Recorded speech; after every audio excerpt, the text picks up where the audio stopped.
Ve bizim şan eritme mekanizmimiz bak bu formadadır. Bak böyle erir tökülür bunun içine. Bak böyle diyor. Sonra bunu çırpanda düşür buradan. Hasan çətin bir şeydir. Bak böyle bir dəmir değil.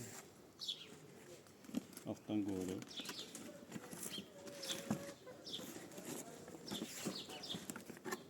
Qabı qoyuruq da altdan.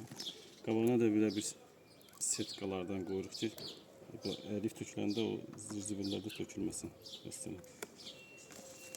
Belə də qlyonka altına qoyuruq.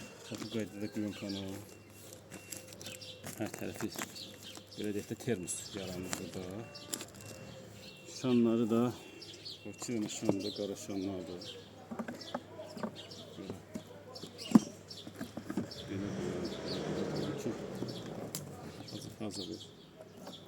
İki tane şan koyduk, böyük şanlardan koyduk.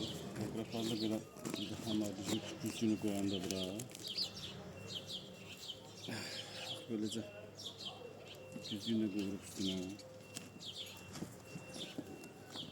Ne kadar hamur olsa, hava girməsə, işimiz o kadar keyfiyyətli, effektli olacaq. Çok.